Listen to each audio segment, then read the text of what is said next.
Gunnery Sergeant Arlie Yermy here. Listen up. You ever wonder how warriors went from throwing stones to laying down some serious firepower? Then you are in for a treat.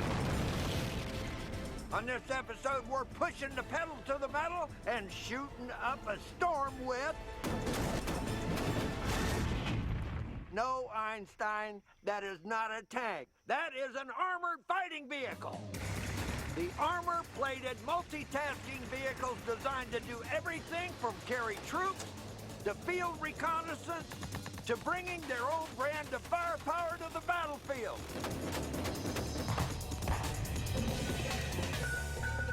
So get a good grip on it, Gomer. It's time to lock and load.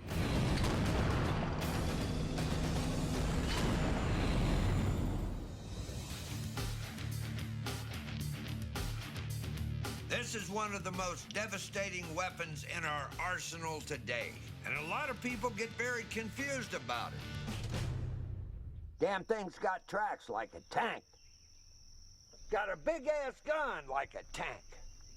Looks, feels, even smells like a tank, but it's not.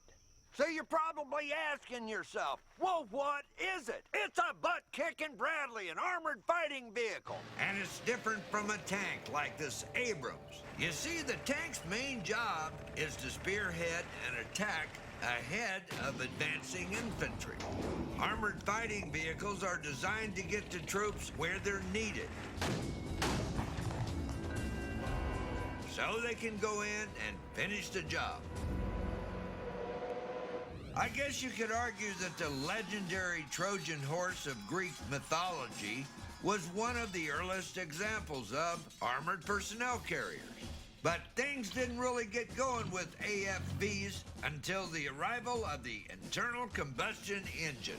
Then in World War I, the British developed a derivative of their iconic Mark I tank, which could carry up to 30 troops and protect them from machine gun fire as well. But with a top speed of just 4 miles per hour, it could just about keep up with the soldiers on foot. The Second World War was when this foot soldier's best friend really got going. By World War II, every country had their very own fleet of armored vehicles. Now, this one here played an important role for the Allied forces. It's an M8 Greyhound, mission recon. 1943, M8, light armored car. Carries 4 crew. Speed, 56 miles per hour.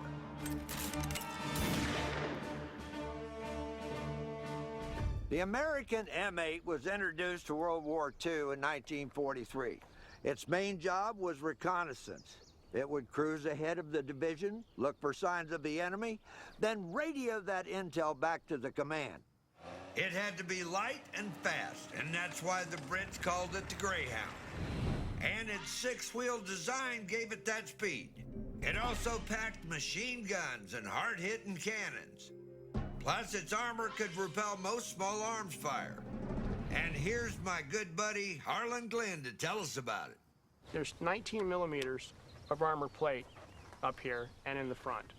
On the bottom, you've only got 3 millimeters, but they have to keep it light to keep it mobile, to maintain that speed. If it was, weighed down with heavy armor plate, let's say like a Sherman tank, they're not going to be able to go very fast. Then it's not a fast reconnaissance vehicle. So Harlan, tell me, what's the range of the vehicle? About 400 miles, Gunny. Oh, that's a long ways for... It's like a horse for the cavalry, to go out and scout and come back and report to the CO on what they found.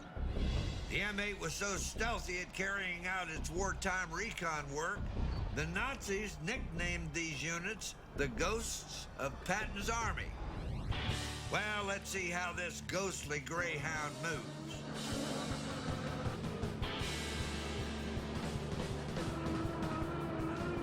The first thing you notice is just how quiet it runs.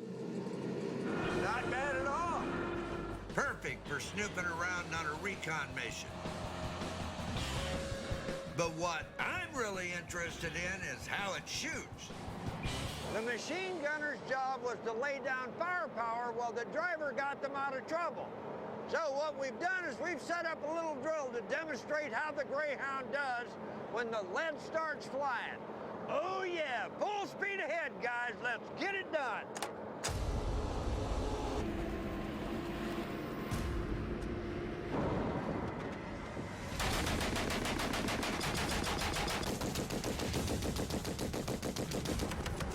The gunner lays down as much suppressive fire as he can, while the driver uses his skills to get us out of harm's way. And that's the job done. As a recon vehicle, the M8 Greyhound is about as good as it gets. But it's not designed to carry passengers. There isn't any room. For that, you need a vehicle that could bring a squad of grunts up to the front lines and then cover their butts while they attack. And the Germans already had one. Well, now, that took something a little bit bigger, like, say, the half-track. World War II, the 251 half-track. Carries 2 crew plus 10 troops. Speed, 32 miles per hour. With the half-track, the Jerrys thought they could have their strudel and eat it too. From the front, this baby looks like a truck on steroids. From the back, this thing looks kind of like a tank. Well, it's both. Sort of. The wheels at the front let it steer like an ordinary vehicle with a regular steering wheel. Oh, pretty much anyone could climb in, crank it up, and drive away. Now compare that with fully tracked tanks of World War II, like the Stuart. These steering sticks took a lot more practice to master. So when it came to steering the half-track, the Germans kept it simple. That was a big advantage. It took less training and was more user-friendly. Meanwhile, the tracks at the rear allowed it to come to grips with some seriously rough terrain. As well as its crew of 2, the original 251 could carry 10 assault troops. That's an entire squad, or Zug in Kraut lingo. And they were all protected by armor plate, which, just like on the M8, was less than 1 inch thick. But those crafty Nazis had a trick up their sleeve that allowed the half-track's armor to punch above its weight. And proud half-track owner Jack LaGreca is in on their secret. One thing the Germans realized was if you kept everything angled, that you increased the deflection for every piece of the armor. Yeah, but this makes a lot of sense. You know, Yeah. if they're shooting at you from up front, they're going to hit that thing, and they can't help but hit it. It's got to hit an angle. doesn't it? Exactly, yeah, it's got to taper off. So the half-track gets top marks for innovation. But just how does this half-breed Hunmobile handle off-road? Much of this is pretty self-explanatory. The clutch and the brake, and you got the accelerator right there. So, what do you think, Jack? Crank this baby up and go for a little... Take it for a ride, yeah.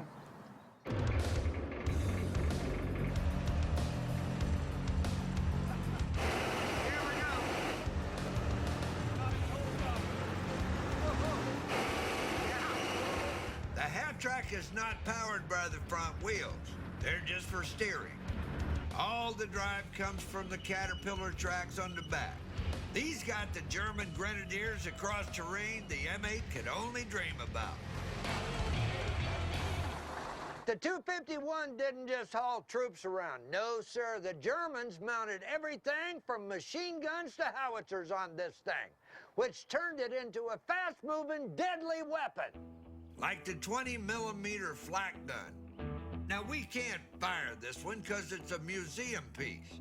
So, we've got one we can fire rigged up on this old flak wagon instead. A flak gun like this made a half-track a pretty potent offensive weapon. These flak guns were designed to take out aircraft, but the Germans figured out pretty quick that they could take out ground troops and lightly armored enemy vehicles just as well. So, stand by to catch some flak. My ex-girlfriend's car out there. Wonderful. Go ahead and lock and load here, Jack. All right.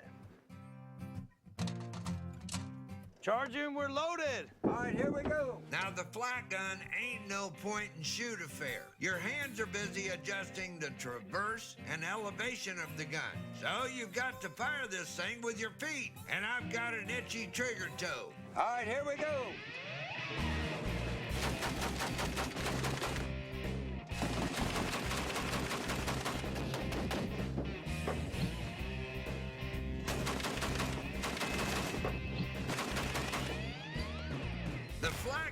turned the half-track into a lean, mean fight machine.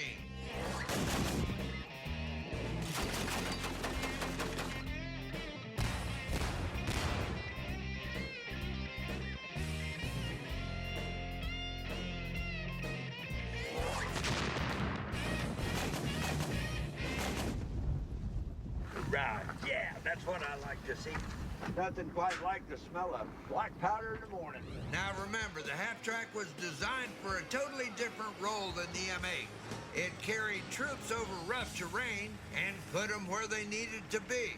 In WW2, the U.S. built half-tracks of our own. But by Vietnam, our APCs were really rocking and rolling. You're gonna like what's coming up next. This one's from my era. Don't go away. We're talking armored fighting vehicles. The M8 was a recon car.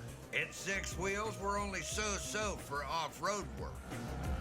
The half-track was more of a go-anywhere vehicle. But the open top left the troops inside exposed, and the front wheels struggled on the rough ground. So, the old military motorheads went back to the drawing board. What they came up with? One of the most successful armored vehicles of all time. The M113, a fully enclosed, fully tracked armored vehicle fielded just in time for the Vietnam War. 1960, the M113 carries 2 crew and 11 troops. Speed, 42 miles per hour. This is an M901. It's an M113 on steroids. It's been modified to fire tow missiles, which makes this a tank killer. But underneath, it's exactly the same flesh and bones as the original M113. This was our first modern battle taxi, used for bringing grunts into the thick of the fight.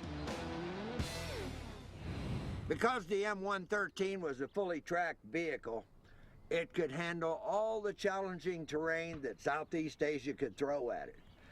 It was fast, light, and could pretty much go anywhere. It was a big leap in engineering from armored workhorses like the German 251 half-track. The M113 was fully tracked, so unlike the 251, it could handle all types of difficult terrain. And while it carried the same number of soldiers, the M113's men were fully enclosed and protected with new aluminum armor that repelled small arms fire just like steel. But it was still light enough to be air mobile and water resistant enough to ford small rivers. This baby ate rice patties for breakfast. Now that's at least a foot of mud and a foot of water.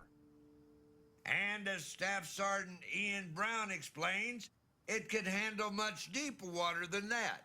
When these tracks are moved by the driver by giving it gas, they actually create propulsion in the water. So while this vehicle is floating, this is the means that it goes forward in the water. And it can travel at about 3.5 miles per hour in the water. So we no longer need that combat bridge. We don't have to call the engineers anymore. We just drive right on through the river. You got it. In Vietnam, this go-anywhere vehicle was soon taking a toll on the enemy, literally by grinding and smashing over heavy jungle thickets. The bad guys that weren't crushed by it nicknamed it the Green Dragon. And I got to see just how well this dragon flies.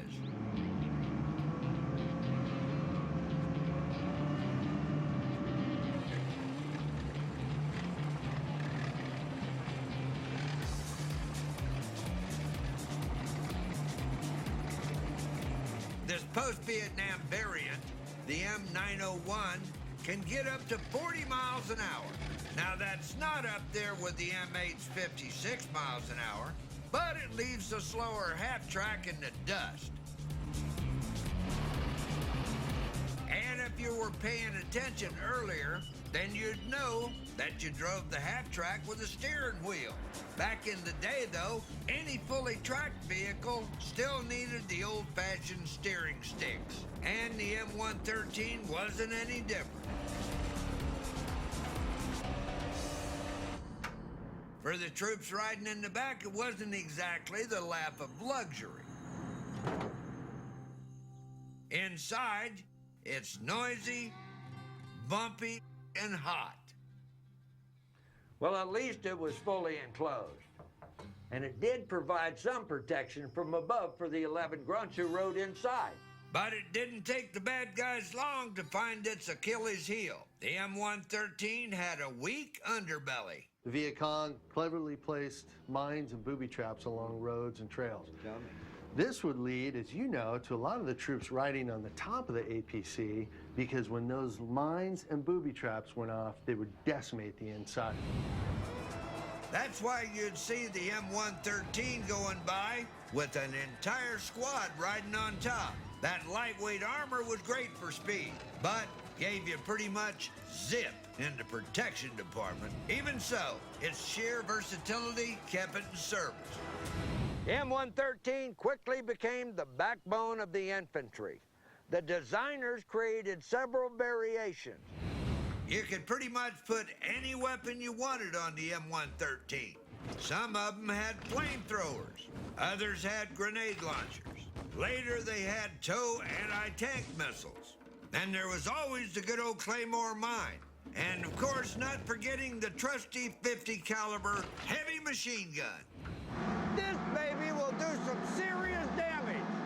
Let's go on a mission, Staff Sergeant. Let's go shoot some. Now imagine it's Vietnam, late 1960s. I'm on the lookout for any threat to me and my guys down below.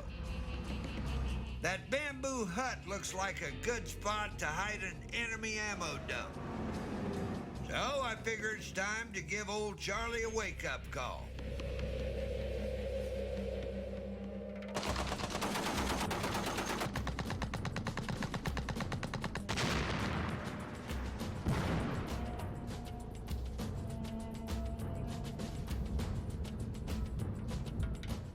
Ah, yeah!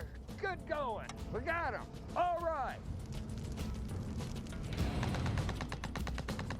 And while I'm laying down suppressive fire, the guys inside can get out and finish the job. Nothing quite like a nice explosion at the end of the day, right? Hell yeah. Kind of gets rid of all the stress, so you can go home stress-free. Hoorah! Being lightweight, fully tracked, and versatile has made the M113 one of the most important armored fighting vehicles in history. Over 80,000 of all types have been produced and used by more than 50 countries. But the wheels of progress keep on turning. And along came the Bradley, a vehicle that's got it all. Troop carrier and butt kicker all rolled into one. The Bradley fighting vehicle is coming up next.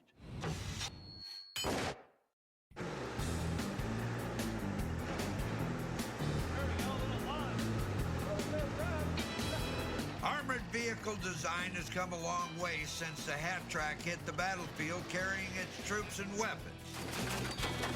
When war broke out in Southeast Asia, the USA rolled out the M113. It carried our boys from one end of Vietnam to the other. But its lightweight, thin armor soon proved it wasn't quite up to the job. And its firepower would have been darn useless against battlefield heavyweights like tanks. The military was looking for an armored vehicle that could carry troops, but also had the speed and firepower to chase down enemy tanks and kill them. Well, their wish came true with the Bradley. 1981, the Bradley carries 3 crew, 6 troops. Speed, 41 miles per hour. The Bradley is a fully tracked fighting vehicle with sophisticated armor to safely deliver troops into battle. But the Bradley is not your granddaddy's battle taxi Oh no. Between the 25mm chain gun and a 7.62mm machine gun and TOW missiles, the Bradley delivers more than just troops. This is one state-of-the-art fighting vehicle with a head-knocking power punch.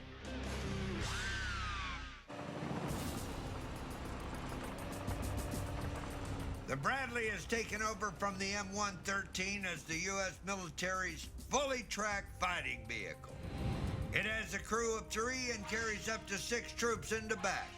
Its aluminum and ceramic armor gives better protection than the M113.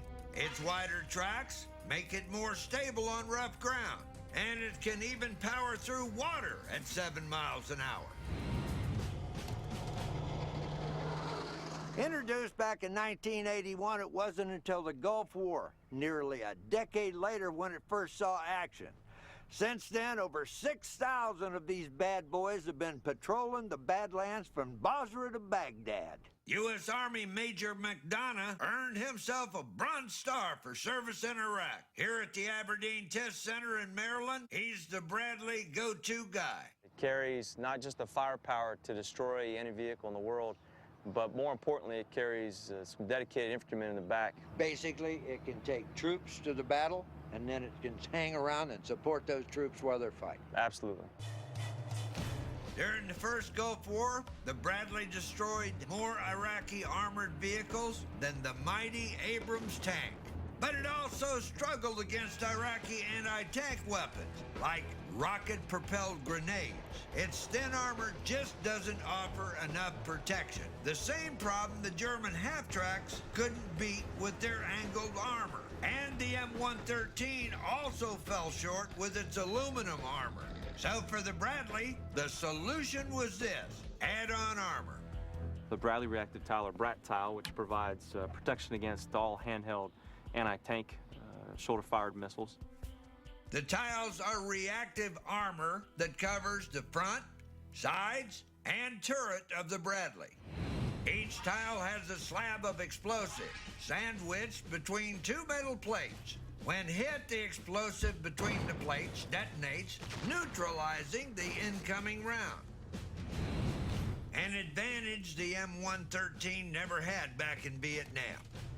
It's a simple little thing, you know, but it's a pretty important thing. Absolutely. The Bradley's got some cool stuff that earlier AFVs didn't have, like air conditioning, shock-absorbing seats to prevent injury from a road mine, and a video display to see what's going on outside. I hear this thing rides pretty sweet, too.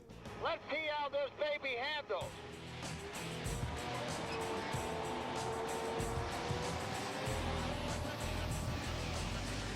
The first thing you noticed about driving the Bradley is that it steers just like a car, a bit like the half-track of World War II, and much easier than the steering sticks of the M113. But with wider tracks and a 600 horsepower turbo diesel engine, it's every bit as fast as its lightweight predecessor. This is my baby right here. This is the sports car. And if I wanted to fight, oh yeah, this is a great gun to be doing it with, you know? I'm talking about the 25mm chain gun. Remember how I told you that to fire guns on earlier AFVs meant the gunner was up on top, exposed like a sitting duck?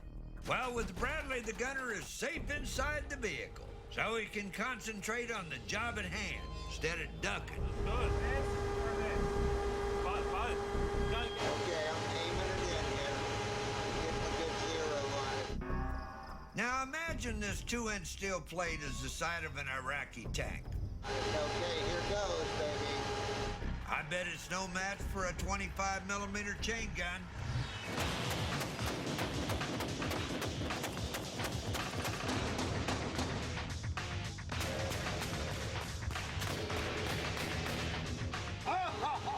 Yeah, that's what I'm talking about. Dead target, bad boy.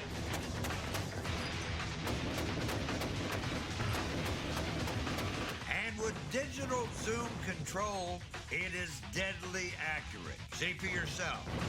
Yeah, that target won't come around bothering anybody ever again. That target is dead meat, no question about it.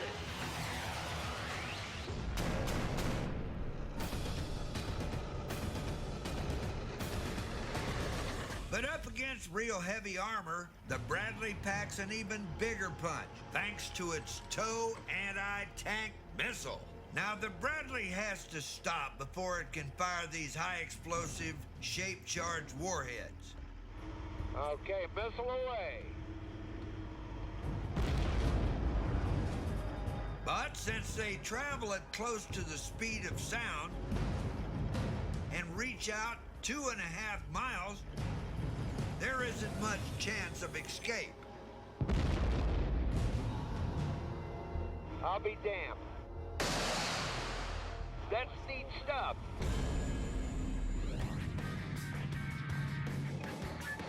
Since it first came into action, the Bradley has proved to be a reliable, survivable, and lethal war machine.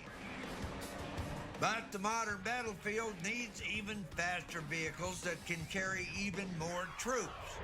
Up next, a line of vehicles built to fight and survive unconventional warfare in the 21st century, the MRAP.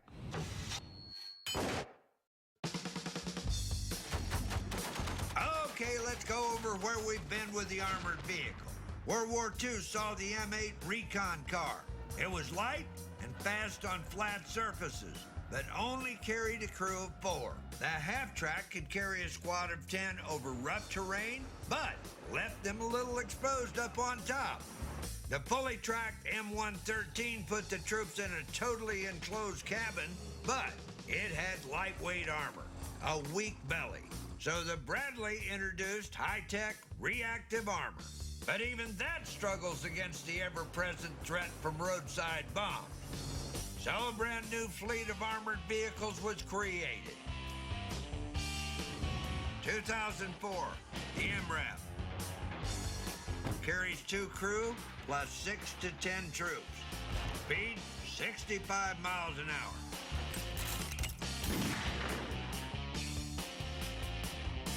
MRAP stands for Mine Resistant Ambush Protected.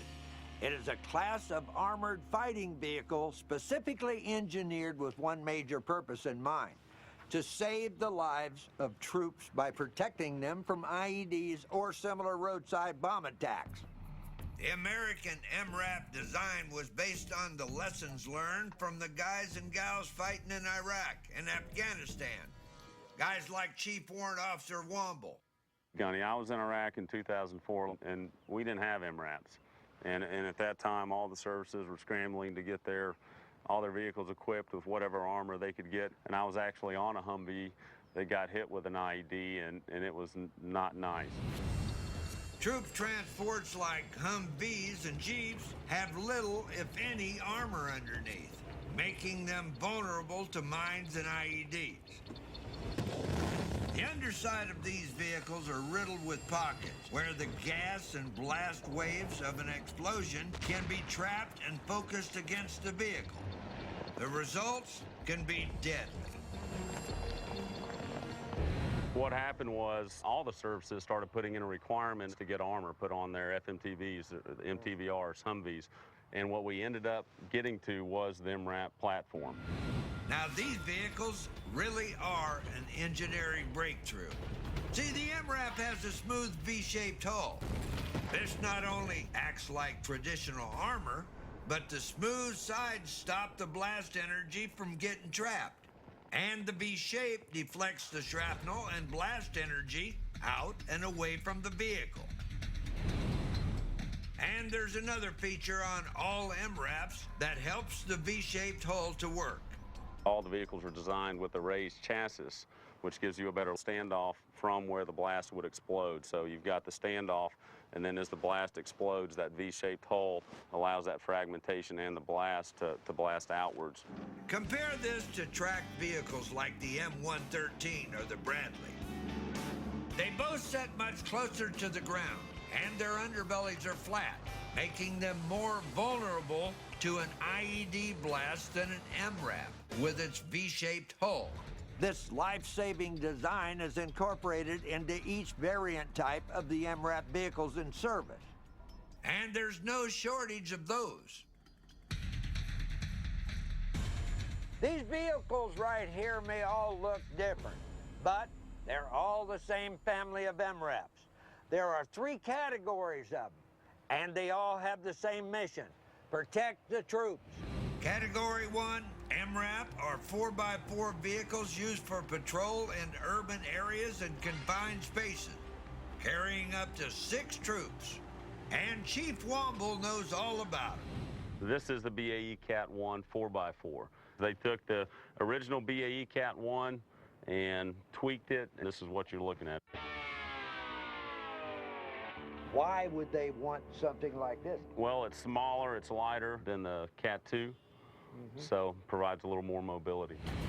Category 2 MRAPs are larger and have 6-wheel drive for long-range missions. They're designed to carry up to 10 troops. And this category can be adapted for a whole mess of different jobs. We had the need for a real ambulance, so the engineers went in and developed an ambulance.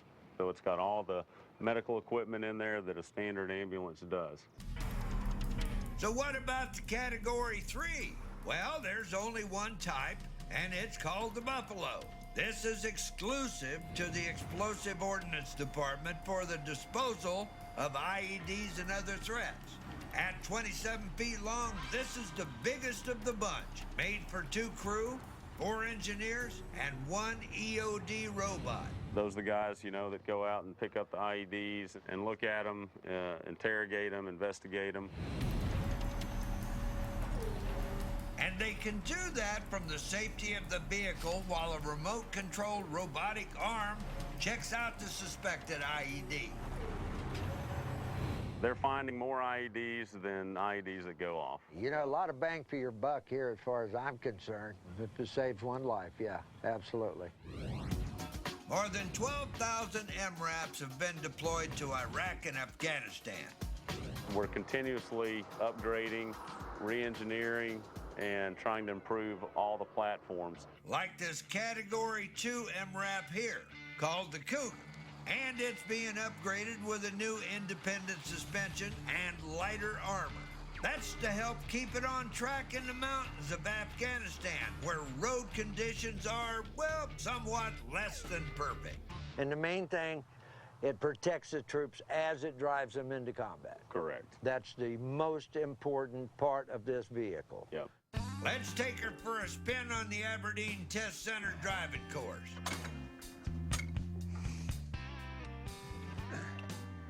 Gotta be a damn gymnast to get in the thing, don't you?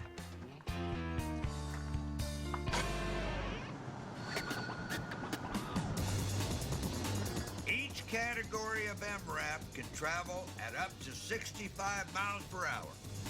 As I showed you with the M8 Recon car of World War II, wheels are a lot smoother at higher speeds and a lot quieter than tracked vehicles like the M113 and Company. But MRAP wheels have another big advantage. They can keep driving even if the tires are shot out. Careful. Look at that. And to take advantage of the Cougar's speedy wheels, it has a more powerful engine and higher ground clearance. So it can tackle terrain that's even rougher than Mrs. Gunny's tongue lashing. Woo-hoo-hoo. Yes. Oh, man. I gotta tell you, Gunner, this is something. Do you guys have any job openings here? They might, Gunny. Boy, I could sure use that every day. I think we were airborne in 24 tons. Think so. Oh, And the key point is, nothing's broke. nothing's broke. We're ready to go now. The MRAP is one smooth runner machine just about anywhere. But I bet you'd be more interested in how it shoots. Well, quit your whining, because we're almost there. Gunny, basically, what you see up there is the Objective Gunner's Protection Kit, what we call the OGPK, and that platform will accept any of the standard 4 heavy machine guns. Some Category 1 and 2 MRAPs use a remote weapon system up top. so the gunner can fire off rounds without being exposed to enemy fire. But I'm a more hands-on kind of guy, especially with a minigun. Hoorah! Now, I'm no stranger to the minigun. It's been around for a number of years. Mount one on top of this MRAP, and it turns this troop carrier into a serious offensive weapon. Now, the good folks here at Aberdeen Test Center have set up a target for us to try our hand at. It's a concrete wall about 250 meters downrange. Let's see how I do. In today's urban combat, this concrete wall could easily be hiding a bunch of bad guys with RPGs. Not for long.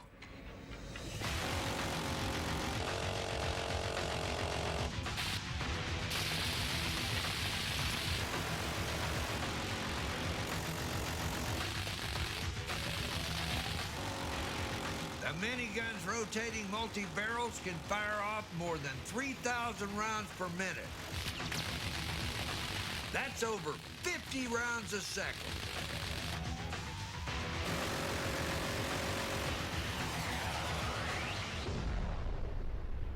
Oh, yeah. There we go. Now, that's what I'm talking about. We knocked the rest of that target down. With its V-shaped hull and extreme versatility, the MRAP fleet is a highly survivable line of vehicles. And with the weapons it carries, it can also dish out destruction. With its go-anywhere capability, it can safely operate on any terrain and also keep up with other high-speed combat vehicles, including the Stryker. That's coming up next. Armored fighting vehicles have been an essential part of our arsenal for the last century. And one of the latest is the MRAP, a highly survivable fleet of vehicles designed mainly to protect troops in urban combat zones. But for the ultimate in all-round protection with a gun that's a real tank killer, the U.S. military came up with this. 2002, the Stryker. Carries 2 crew plus 9 troops. Speed 62 miles per hour.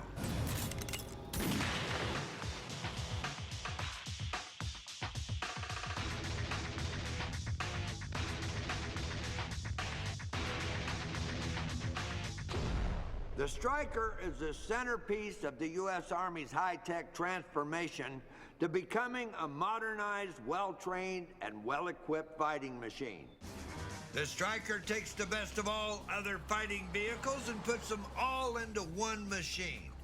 It has the high-speed wheels of the MRAP, the troop-carrying cargo space of the M113, and it's got some heavy-duty firepower like the Bradley. All of that, combined with its state-of-the-art eavesdropping equipment, means that the Stryker can strike before the enemy knows what struck them. Its 8 wheels run fast, quiet, and smooth. In the armored cabin, which protects them from enemy small arms fire. The military is all in and betting the house on this advanced armored fighting vehicle. And Brian Hill, Aberdeen Test Center Stryker team leader, will tell us all about it. A lot of the naysayers when the Stryker came out were upset with the fact that the Army was going to go with a wheeled vehicle over tracks. Track vehicles have a little bit better mobility over cross-country terrain than these, but it takes a lot of time to keep those tracks up and running. Because it has 8 tires, if one of them gets shot out, the Stryker doesn't skip a beat. So if a round punctures the tire, sure, the tire goes flat, but you can still get out of danger and get out of the hot spot. And the Stryker can be easily adapted for all kinds of roles. It can be a recon mission vehicle like the M8 Greyhound, an infantry carrying vehicle like the M113, and even a medevac vehicle like the MRAP. So the Stryker really is the best of all previous AFVs, rolled into one mighty vehicle. And it's still got the heavy firepower. Sure, you could go toe-to-toe with another tank, but... If you have to. If you have to, but the Stryker's main feature is its mobility. It's a pretty light-skinned vehicle. It can take small arms fire and defend itself pretty well against that. But on the battlefields of Iraq, there's much bigger threats, like improvised roadside bombs. How effective is the armor on this vehicle against those? There are add-on protective armor kits. Depending on the threat that's in the area, they can apply those armor kits to the vehicle.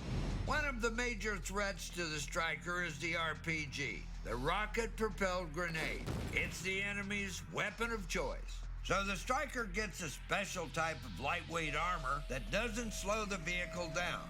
It's known as slat or cage armor. It looks a bit like a baseball catcher's mask.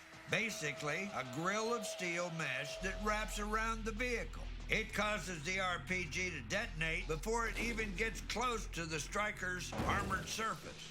Brian, I understand that this is a kind of a sneaky vehicle because it's muffled down to the point where you can't hardly hear it. Well, track vehicles have always been pretty loud. Wheeled vehicles are a lot quieter. They call this thing the Ghost in theater. It can sneak up on people, but it can get in and get out sometimes before the bad guys even know it's there.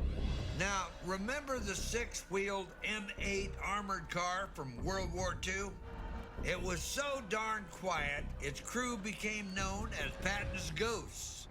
Well, let's see how the Stryker measures up in the spook stakes. All right, let's rock and roll. Let's go.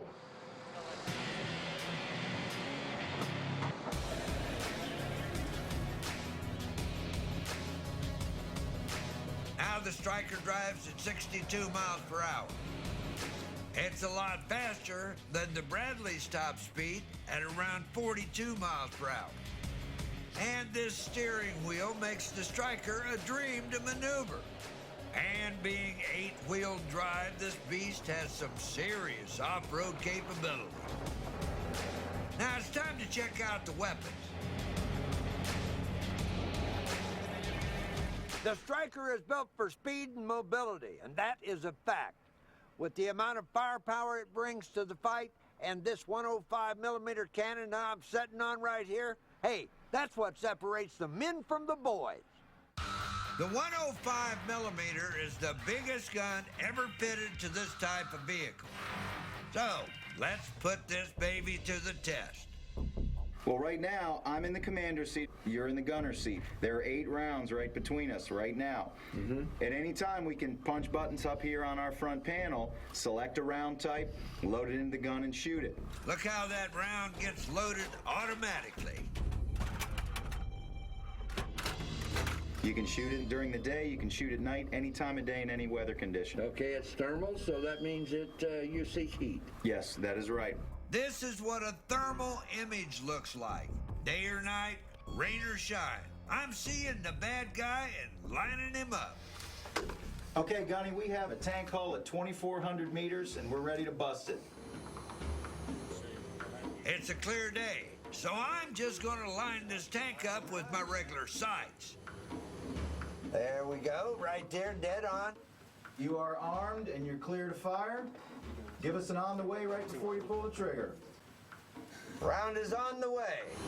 Here we go.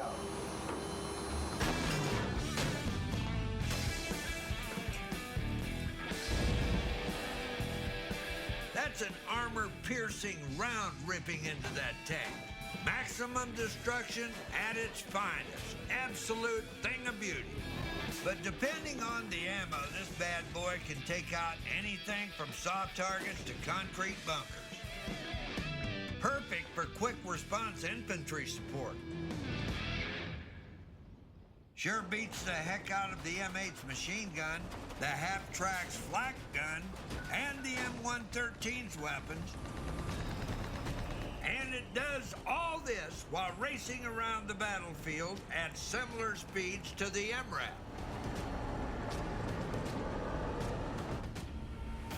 And that's why the Stryker is so doggone good. End of story. Okay, there you have it, Devil Dogs. Now, the next time you hear someone call an armored vehicle a tank, you square them away for me, will you? That's Gunnery Sergeant R. Lee Ermey here. Keep your powder dry and your eyes on the target. Carry on.